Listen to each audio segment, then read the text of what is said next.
What's up, guys? Welcome back to Music Fridays on my IGTV. This week I took a look at an album that I didn't really know what to expect from, but man, it's really good. This week I listened to 21 and Metro's long-awaited and heavily anticipated album and sequel to Savage Mode 2. So, let's get into it.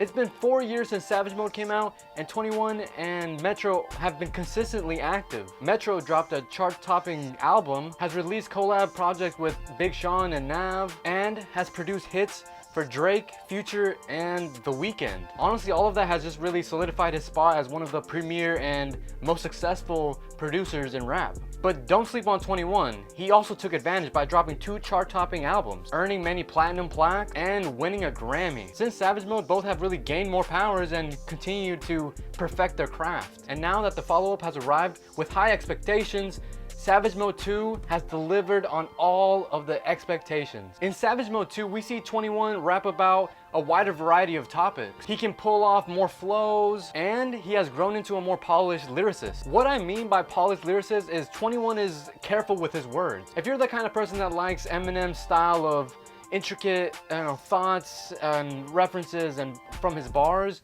then this album isn't really gonna be for you. But instead, 21 is an extremely polished rapper by being direct and being quick to the point. Sure, he could spend, 16 bars on a broken relationship, but honestly, he'd rather just say, rest in peace to love and move on to the next thought. And I'm completely okay with that. Sometimes less is more. 21 has perfected the art of being quick to the point and direct. And side note, but 21 can get away with saying just about anything. There's that saying that if you say something with enough confidence, you can get away with it. In a couple lines, he says, right hand on my Glock, left hand on her coochie, or I'm a savage but I fuck her to a slow song. Some artists can't really get away with saying stuff like that, but with 21, with the way he says it, he makes it sound cool as hell. This dude could read ingredients off of a cereal box over a Metro beat, and we would just be nodding and then saying, oh, that shit's hard, bro. Like, I'm telling you, like, it's just one of the things that he has mastered and done a really good job of. Honestly, the most impressive thing for me on this album is Metro's work. This entire album has a whole cinematic feel to it, and I would know because I went to film school. Metro did an amazing job of, making this album feel like a movie, but still kind of keeping that street energy that 21 is known for. And getting Morgan Freeman to narrate through some of the songs could have been cheesy, but instead they used him right.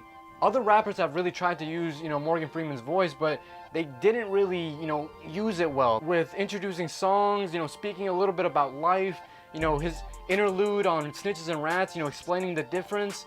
It's just really well done.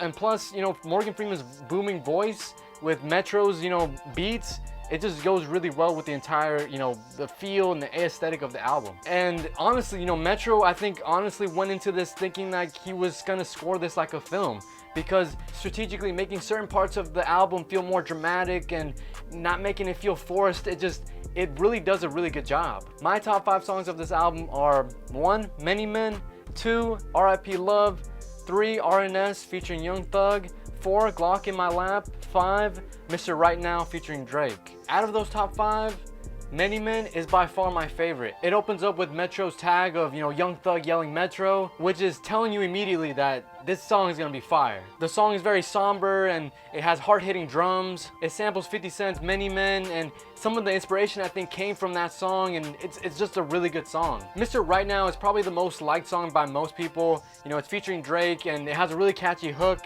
And I think the thing for me is it has, 21 sings that hook, and it's not, Drake singing it, and I think that's what makes it more memorable, that 21 is actually singing it, and I think that stays in your head a little longer than if Drake would have done it. R.I.P. Love is another one of my favorites. No other beat on this album sounds like this one at all. My overall rating for this album is a 9. I was originally gonna give it an 8.5, but after, there's 6 to 7 songs that are really good, and on a 15, track album, that's almost half.